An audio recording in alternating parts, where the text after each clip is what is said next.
ನೀವು ಕೂಡ stock market ಅಲ್ಲಿ ಇನ್ವೆಸ್ಟ್ಮೆಂಟ್ ಮಾಡ್ಬೇಕಂತ ಮಾಡಿದ್ದೀರಾ ಅಂದ್ರೆ ಈ ವಿಡಿಯೋನ ನೀವು ಪೂರ್ತಿಯಾಗಿ ನೋಡಲೇಬೇಕು. ಈ ವಿಡಿಯೋದಲ್ಲಿ ಡಿಮೆಟ್ ಅಕೌಂಟ್ ನ ಓಪನ್ ಮಾಡೋದು ಹೇಗೆ ಅಂತ ಹೇಳ್ಕೊಡ್ತೀನಿ. ಡಿಮೆಟ್ ಅಕೌಂಟ್ ಅಂದ್ರೆ ಅದು ಒಂದು ಅಕೌಂಟ್. ನೀವು ನಿಮ್ಮ ಅಮೌಂಟ್ ನ ಬ್ಯಾಂಕ್ ಅಲ್ಲಿ ಇಡಕ್ಕೆ ಯಾವ ತರ ಸೇವಿಂಗ್ಸ್ ಅಕೌಂಟ್ ಯೂಸ್ ಮಾಡ್ತೀರಾ ಅದೇ ತರ ನಾವು ಶೇರ್ಸ್ ನ ಇಡಬೇಕಪ್ಪ ಅಂದ್ರೆ ಡಿಮೆಟ್ ಅಕೌಂಟ್ ನ ಯೂಸ್ ಮಾಡ್ತೀವಿ. ಸೊ ನೀವು ಕೂಡ ಸ್ಟಾಕ್ ಮಾರ್ಕೆಟ್ ಅಲ್ಲಿ ಶೇರ್ಸ್ ನ ಬೈ ಅಂಡ್ ಸೆಲ್ ಮಾಡ್ಬೇಕಪ್ಪ ಅಂದ್ರೆ ನಿಮ್ಗೆ ಒಂದು ಡಿಮೆಟ್ ಅಕೌಂಟ್ ಬೇಕು. ಡಿಮೆಟ್ ಅಕೌಂಟ್ ಅಲ್ಲಿ ಬೇರೆ ಬೇರೆ ಡಿಮೆಟ್ ಅಕೌಂಟ್ಸ್ ಇರ್ತವೆ. ಫಾರ್ ಎಕ್ಸಾಂಪಲ್ ನಮ್ಗೆ ಬ್ಯಾಂಕ್ಸ್ ಅಲ್ಲಿ ಯಾವ ತರ ಕರ್ನಾಟಕ ಬ್ಯಾಂಕ್, ಕೆನರಾ ಬ್ಯಾಂಕ್ ಮತ್ತೆ ಬೇರೆ ಬೇರೆ ಬ್ಯಾಂಕ್ಸ್ ಇರ್ತಾವೋ ನಾವು ಅದೇ ತರ ಡಿಮೆಟ್ ಅಕೌಂಟ್ಸ್ ಅಲ್ಲಿ ಗ್ರೋ, ಏಂಜಲ್ ಒನ್, ಅಪ್ಸ್ಟಾಕ್ಸ್, ಜಿರೋದಾ ಅಂತ ಇದಾವೆ. ಸೊ ನಾವು ಈ ವಿಡಿಯೋ ಅಲ್ಲಿ ಏಂಜಲ್ ಒನ್ ಡಿಮೆಟ್ ಅಕೌಂಟ್ ನ ಓಪನ್ ಮಾಡೋದು ಹೆಂಗಂತ ನೋಡೋಣ. ಸೊ ನೀವೇನಾದ್ರೂ ಬಿಗ್ನರ್ಸ್ ಆಗಿದ್ರೆ ನಿಮ್ಗೊಂದು ಡೌಟ್ ಇರುತ್ತೆ, ನಮ್ ಬ್ಯಾಂಕ್ ಅಕೌಂಟ್ ಅಲ್ಲಿರೋ ಅಮೌಂಟ್ ಏನಾದ್ರು ಹೋಗ್ಬೋದಾ ಅಥವಾ ಏನಾದ್ರು ನಮ್ ಬ್ಯಾಂಕ್ ಅಕೌಂಟ್ ಡೀಟೇಲ್ಸ್ ಕೊಟ್ರೆ ಅದನ್ನ ಅವರು ಮಿಸ್ಯೂಸ್ ಮಾಡ್ಕೋಬಹುದಾ ಅಂತ. ಸೊ ಈ ಒಂದು ಆ್ಯಪ್ ಇದಕ್ಕೆ 100% ಸೆಕ್ಯೂರಿಟಿ ಇರುತ್ತೆ. ನಿಮ್ ಜೊತೆ ಯಾವ್ದು ಕೂಡ ಸ್ಕ್ಯಾಮ್ಸ್ ಆಗೋದಿಲ್ಲ, ಅದಕ್ಕೆ ನಾನು ಗ್ಯಾರಂಟಿ ಕೊಡ್ತೀನಿ. ಸೊ ಇವಾಗ ನಿಮ್ದು ಡಿಮೆಟ್ ಅಕೌಂಟ್ ಆಗ್ಬೇಕಪ್ಪ ಅಂದ್ರೆ ನಿಮ್ಮ ಹತ್ರ ಪ್ಯಾನ್ ಕಾರ್ಡು ಮತ್ತೆ ಆಧಾರ್ ಕಾರ್ಡ್ ಇರಬೇಕು. ಅಂಡ್ ಆಧಾರ್ ಕಾರ್ಡ್ಗೆ ಲಿಂಕ್ ಇರೋ ನಂಬರ್ಗೆ OTP ಬರುತ್ತೆ. ಆ OTP ನ ಹಾಕೋಕೆ ಆ ಒಂದು ನಂಬರು ನಿಮ್ಮ ಹತ್ರ ಇರಬೇಕು ಅಷ್ಟೇ. ಸೊ ಏಂಜಲ್ ಒನ್ ಆ್ಯಪ್ದು ಕೆಳಗಡೆ ಡಿಸ್ಕ್ರಿಪ್ಷನಲ್ಲಿ ನಿಮಗೆ ಲಿಂಕ್ನ ಕೊಟ್ಟಿರ್ತೀನಿ, ಅದನ್ನು ಕ್ಲಿಕ್ ಮಾಡಿ ನೀವು ಡೌನ್ಲೋಡ್ ಮಾಡ್ಕೊಳ್ಳಿ. ಆ್ಯಂಡ್ ಈ ಒಂದು ಇಂಟರ್ಫೇಸ್ ಓಪನ್ ಆದ ತಕ್ಷಣ ನಿಮ್ಗೆ ಇಲ್ಲಿ ನಂಬರ್ ಹಾಕಿ ಅಂತ ಕಾಣುತ್ತೆ.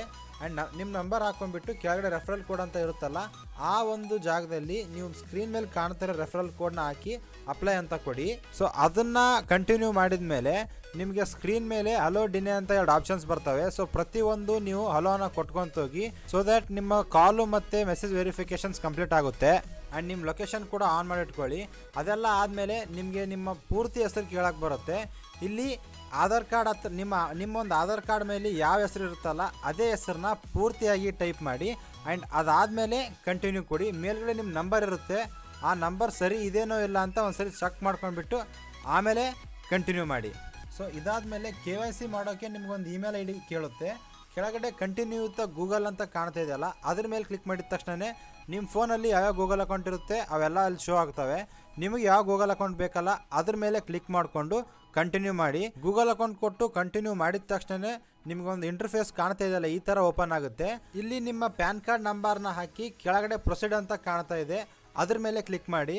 ಪ್ರೊಸೀಡ್ ಮೇಲೆ ಕ್ಲಿಕ್ ಮಾಡಿದ ತಕ್ಷಣ ನಿಮಗೆ ಡಿಜಿಲಾಕರ್ಗೆ ಕರ್ಕೊಂಡು ಹೋಗುತ್ತೆ. ಇಲ್ಲಿ ನಿಮ್ಮ ಆಧಾರ್ ಕಾರ್ಡ್ ನಂಬರ್ನ ಎಂಟ್ರಿ ಮಾಡಿಬಿಟ್ಟು ನೆಕ್ಸ್ಟ್ ಅಂತ ಹೊಡೀರಿ. ಸೊ ಆಧಾರ್ ಕಾರ್ಡ್ಗೆ ಯಾವ ನಂಬರ್ ಲಿಂಕ್ ಇರುತ್ತಲ್ಲ ಆ ಒಂದು ನಂಬರ್ಗೆ ಒಂದು OTP ಹೋಗಿರುತ್ತೆ, 6 ಡಿಜಿಟ್ OTP. ಆ OTPನ ಇಲ್ಲಿ ಹಾಕ್ಬಿಟ್ಟು ಸಬ್ಮಿಟ್ ಅಂತ ಕೊಟ್ಟರೆ ನಿಮಗೆ 6 ಡಿಜಿಟ್ದೊಂದು ಪಿನ್ ಕೇಳುತ್ತೆ. ಇಫ್ ಇನ್ ಕೇಸ್ ನಿಮಗೆ ಈ ಪಿನ್ ಗೊತ್ತಿತ್ತಪ್ಪ ಅಂದರೆ ಡಿಜಿಲಾಕರ್ ಪಿನ್ ನಿಮ್ದು ಏನಿದೆ ಅಂತ ನಿಮಗೆ ಗೊತ್ತಿದ್ರೆ ಅದನ್ನು ಹಾಕಿ ಕಂಟಿನ್ಯೂ ಮಾಡಿ. ಇಫ್ ಇನ್ ಕೇಸ್ ನಿಮಗೆ ಗೊತ್ತಿರಲಿಲ್ಲಪ್ಪ ಅಂದರೆ ನಾನು ಮಾಡ್ತಾ ಇರೋ ಥರ ಇಲ್ಲಿ ಫಾರ್ಗಟ್ ಮೈ ಪಿನ್ ಅಂತ ಕೊಟ್ಟು ನಿಮ್ಮ ಆಧಾರ್ ಕಾರ್ಡಲ್ಲಿ ಯಾವ ಥರ ನಿಮ್ಮ ಡೇಟ್ ಆಫ್ ಬರ್ತ್ ಇರುತ್ತಲ್ಲ ಅದೇ ಡೇಟ್ ಆಫ್ ಬರ್ತ್ನ ಇಲ್ಲಿ ಹಾಕಿ ಕನ್ಫರ್ಮ್ ಕೊಡಿ. ಕನ್ಫರ್ಮ್ ಕೊಟ್ಟ ಮೇಲೆ ನಿಮ್ಗೊಂದು ಹೊಸ ಪಿನ್ನ ಕ್ರಿಯೇಟ್ ಮಾಡಿ ಅಂತ ಬರುತ್ತೆ. ಅಲ್ಲಿ ನಿಮ್ಗೆ ಯಾವ್ದು ಮನಸ್ಸಿಗೆ ಬರುತ್ತೆ ಆ ಒಂದು ನಂಬರ್ನ ಇಟ್ಕೊಳ್ಳಿ. ಸೊ ಅದಾದಮೇಲೆ ನಿಮಗೆ ಈ ಥರ ಒಂದು ಇಂಟರ್ಫೇಸ್ ಬರುತ್ತೆ. ನಾನು ತೋರಿಸ್ತಾ ಇರೋ ರೀತಿ ಈ ಬಾಕ್ಸಲ್ಲಿ ಕ್ಲಿಕ್ ಮಾಡಿ ಕೆಳಗಡೆ ಹಲೋ ಬಟನ್ನ ಕ್ಲಿಕ್ ಮಾಡಿ.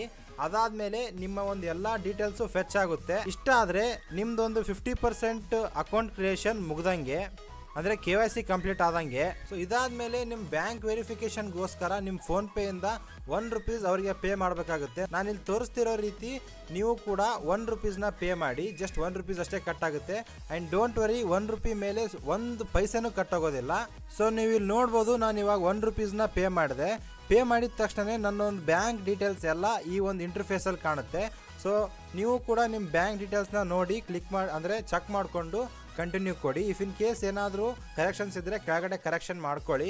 ನಂದು ಕರೆಕ್ಟಾಗಿದೆ, ಸೊ ಅದಕ್ಕೆ ನಾನು ಕಂಟಿನ್ಯೂ ಕೊಡ್ತಾ ಇದ್ದೀನಿ.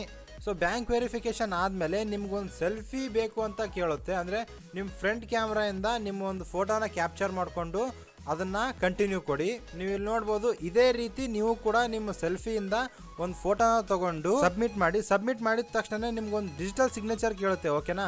ಸೊ ನಿಮ್ಮ ಸಿಗ್ನೇಚರು ಈ ಒಂದು ಬಾಕ್ಸ್ ಒಳಗಡೆ ಮಾಡಿ. ನೀವು ಇಲ್ಲಿ ನೋಡ್ಬೋದು, ನಾನು ರಾ ಆಗಿ ರೋಹಿತ್ ಅಂತ ಬರಿತಾ ಇದ್ದೀನಿ. ನೀವು ಇದೇ ಥರ ಯಾವ ಥರ ಸಿಗ್ನೇಚರ್ ಮಾಡಿದ್ರು ಕೂಡ ಅದು ಅಪ್ರೂವ್ ಆಗುತ್ತೆ. ಅದ್ರ ಬಗ್ಗೆ ನೀವು ತಲೆ ಕೆಡಿಸ್ಕೊಳ್ಳೋದು ಬೇಕಾಗಿಲ್ಲ. ಅದಾದಮೇಲೆ ಇಲ್ಲಿ ಮೇಲ್ಗಡೆ ಸ್ಕಿಪ್ ಅಂತ ಕಾಣ್ತಾ ಇದೆಯಲ್ಲ ಆ ಒಂದು ಸ್ಕಿಪ್ ಬಟನ್ನ ಕ್ಲಿಕ್ ಮಾಡಿ. ಅಂದರೆ ನೀವು ಬಿಗ್ನರ್ ಆಗಿರೋದ್ರಿಂದ ನಿಮಗೆ F&O ಅಗತ್ಯತೆ ಇರೋದಿಲ್ಲ ಅಂತ ನಾನು ಅಂದ್ಕೊಂಡಿದ್ದೀನಿ. ಇಫ್ ಇನ್ ಕೇಸ್ F&O ಯಾವ ಥರ ಅಪ್ಡೇಟ್ ಮಾಡಬೇಕು ಅಂದರೆ ಆ್ಯಕ್ಟಿವೇಟ್ ಯಾವ ಥರ ಮಾಡಬೇಕಪ್ಪ ಅಂತ ನಿಮ್ಗೆ ವಿಡಿಯೋ ಬೇಕಾಗಿದ್ದರೆ ಕೆಳಗಡೆ ಕಮೆಂಟ್ ಮಾಡಿ, ನಾನು ಅದರದ್ದೊಂದು ಸಪ್ರೇಟಾಗಿ ವಿಡಿಯೋ ಮಾಡಿ ಹಾಕ್ತೀನಿ. ಸೊ ಇಷ್ಟಾದಮೇಲೆ ನಿಮ್ಮ ಇನ್ಕಮ್ ಎಷ್ಟಿದೆ ಅಂತ ಕೇಳುತ್ತೆ. ಅಲ್ಲಿ ಲೆಸ್ ದೆನ್ 1 ಲ್ಯಾಕ್ ಅಂತ ಹಾಕಿ. ಅಂದರೆ ನಿಮ್ಮ ಇನ್ಕಮ್ ಯಾವ ಥರ ಇರುತ್ತೆ ಆ ಒಂದು ಬೇಸ್ ಮೇಲೆ ಇದನ್ನು ಫಿಲ್ ಮಾಡ್ಕೊಂಡ್ಬಿಟ್ಟು ನೆಕ್ಸ್ಟ್ ಒಂದು ಕೇಳುತ್ತೆ, ಸೊ ನಾನು ಈಗ ಮಾಡ್ತಾ ಇರೋ ಅಕೌಂಟು ಈ ಒಂದು ಹುಡುಗ ಸ್ಟೂಡೆಂಟ್ ಇದ್ದಾನೆ. ಸೊ ನಾನು ಇಲ್ಲಿ ಸ್ಟೂಡೆಂಟ್ ಅಂತ ಟೈಪ್ ಮಾಡ್ತೀನಿ. ಇಫ್ ಇನ್ ಕೇಸ್ ನೀವೇನಾದ್ರೂ ಜಾಬ್ ಮಾಡ್ತಾ ಇದ್ದೀರಾ ಜಾಬ್ ಅಂತ ಹಾಕ್ಕೊಳ್ಳಿ. If in case government job ಇದ್ದರೆ ಇಲ್ಲಿ ಗೌರ್ಮೆಂಟ್ ಜಾಬ್ ಅಂತ ಇದೆ, ಅದನ್ನು ಕ್ಲಿಕ್ ಮಾಡ್ಕೊಳ್ಳಿ. ಆ್ಯಂಡ್ ಅದೇ ರೀತಿ ನೀವು ಯಾವ ಒಂದು ಆಕ್ಯುಪೇಷನಲ್ಲಿ ಇರ್ತೀರಲ್ಲ ಅದನ್ನು ಕ್ಲಿಕ್ ಮಾಡ್ಕೊಂಡ್ಬಿಟ್ಟು ಕಂಟಿನ್ಯೂ ಮಾಡಿ. ಅದಾದಮೇಲೆ ನೀವು ಮೇಲೋ ಫಿಮೇಲೋ ಅದನ್ನು ಕ್ಲಿಕ್ ಮಾಡ್ಕೊಳ್ಳಿ. ಕೆಳಗಡೆ ಮ್ಯಾರಿಡ್ ಅನ್ಮ್ಯಾರಿಡ್ ಅಂತ ಇರುತ್ತೆ. ಮದುವೆ ಆಗಿದ್ದರೆ ಮ್ಯಾರಿಡ್ ಅಂತ ಮಾಡ್ಕೊಳ್ಳಿ, ಇಲ್ಲಪ್ಪ ಅಂದರೆ ಅನ್ಮ್ಯಾರಿಡ್ ಅಂತ ಮಾಡ್ಕೊಳ್ಳಿ. ಲಾಸ್ಟ್ ಕೆಳಗಡೆ ಫಾದರ್ಸ್ ನೇಮ್ ಅಂತ ಇರುತ್ತಲ್ಲ, ಅಲ್ಲಿ ನಿಮ್ಮ ಆಧಾರ್ ಕಾರ್ಡಲ್ಲಿ ಯಾವ ಥರ ಹೆಸರಿದೆ ನಿಮ್ಮ ಫಾದರ್ದು ಅದೇ ಥರ ಹಾಕಿ ಕಂಟಿನ್ಯೂ ಕೊಡಿ. ಅದಾದಮೇಲೆ ನಿಮಗೆ ನಾಮಿನಿ ಡೀಟೇಲ್ಸ್ ಅಂತ ಕೇಳುತ್ತೆ. ಇಫ್ ಇನ್ ಕೇಸ್ ನೀವು ಯಾರನ್ನಾದರೂ ನಾಮಿನಿಯಾಗಿ ಆ್ಯಡ್ ಮಾಡ್ಕೊಳ್ಳೋದಿದ್ರೆ ಆ್ಯಡ್ ಮಾಡಿ. ನಾನು ಬಟ್ ಇಲ್ಲಿ ಆ್ಯಡ್ ಮಾಡ್ತಾ ಇಲ್ಲ. ಫ್ಯೂಚರಲ್ಲಿ ಕೂಡ ಒಂದು ಅಕೌಂಟ್ ಓಪನ್ ಮಾಡಿದ ಮೇಲೆ ನಾವು ಫ್ಯೂಚರಲ್ಲಿ ಕೂಡ ನಾಮಿನಿನ ಆ್ಯಡ್ ಮಾಡ್ಬೋದು. ಸೊ ಇದಾದಮೇಲೆ ನಿಮಗೆ ಪ್ರೊಸೀಡ್ ಟು ಸೈನ್ ಅಂತ ಬರುತ್ತೆ. ಅಂದರೆ ಇಷ್ಟೊತ್ತು ಏನೇನೆಲ್ಲ ಫಿಲ್ ಮಾಡಿದ್ದೀವಲ್ಲ ಆ ಒಂದು PDF ಆಗಿ ರೆಡಿಯಾಗಿ ನಿಮ್ಮ ಮುಂದೆ ಇರುತ್ತೆ. ಅದರಲ್ಲಿ ಏನಾದರೂ ಇಫ್ ಇನ್ ಕೇಸ್ ಏನಾದರೂ ಕರೆಕ್ಷನ್ಸ್ ಇದ್ದರೆ ಬ್ಯಾಕ್ ಹೋಗಿ, ಇಲ್ಲಪ್ಪ ಅಂದರೆ ಪ್ರೊಸೀಡ್ ಟು ಇ ಸೈನ್ ಅಂತ ಕೊಡಿ. ಅದಾದಮೇಲೆ ನಿಮಗೆ ನಿಮ್ಮ ಆಧಾರ್ ಕಾರ್ಡ್ ನಂಬರ್ ಕೇಳುತ್ತೆ. ಆ ಆಧಾರ್ ಕಾರ್ಡ್ ನಂಬರ್ ಹಾಕಿ ಸೆಂಡ್ OTP ಅಂತ ಹೊಡೆದು ನಿಮಗೆ ಬಂದಿರೋ ಒಂದು OTPನ ಇಲ್ಲಿ ಹಾಕಿದ್ರೆ ಮುಗೀತು. ನಿಮ್ಮ ಒಂದು ಅಕೌಂಟು 100% ಓಪನ್ ಆದಂಗೆ. ಇದೆಲ್ಲ ಆದಮೇಲೆ 2 to 3 ಡೇಸ್ ತಗೊಳುತ್ತೆ, ಸಮ್ಟೈಮ್ಸ್ 5 ಡೇಸ್ ಕೂಡ ತಗೊಳುತ್ತೆ. 5 ದಿನದಲ್ಲಿ ನಿಮ್ಮ ಒಂದು ಅಕೌಂಟು ಓಪನ್ ಆಗುತ್ತೆ. ನಾನೆಲ್ಲ ಅಕೌಂಟ್ ಓಪನ್ ಮಾಡಿದಾಗ ನನ್ನ ಅಕೌಂಟು 1 ಡೇಲಿ ಆಗೋಗಿತ್ತು. ಸೊ ನೀವು ಕೂಡ ವೇಟ್ ಮಾಡಿ. ಸಮ್ಟೈಮ್ಸ್ 2 ಡೇಸ್ ಆಗುತ್ತೆ, ಸಮ್ಟೈಮ್ಸ್ 3 ಡೇಸ್ ಆಗುತ್ತೆ. ವಿಡಿಯೋ ಇಷ್ಟ ಆಗಿದ್ರೆ ಲೈಕ್ ಮಾಡಿ ಆ್ಯಂಡ್ ಪ್ಲೀಸ್ ಸಬ್ಸ್ಕ್ರೈಬ್ ಮಾಡೋದು ಮರಿಬೇಡಿ. ಆದಷ್ಟು ಈ ವಿಡಿಯೋನ ಶೇರ್ ಮಾಡಿ. ಆ್ಯಂಡ್ ನಿಮ್ಗೆ ಯಾವುದಾದ್ರೂ ಹೊಸ ಒಂದು ಟಾಪಿಕ್ ಮೇಲೆ ವಿಡಿಯೋ ಬೇಕಾಗಿತ್ತಪ್ಪ ಅಂದರೆ ಕೆಳಗಡೆ ಕಮೆಂಟ್ ಮಾಡಿ. ನಾನು ಅದರದೊಂದು ಸಪ್ರೇಟ್ ವಿಡಿಯೋ ಮಾಡಿ ಹಾಕ್ತೀನಿ. ಸಿಗೋಣ ನೆಕ್ಸ್ಟ್ ವಿಡಿಯೋದಲ್ಲಿ. ಬಾಯ್ ಬಾಯ್.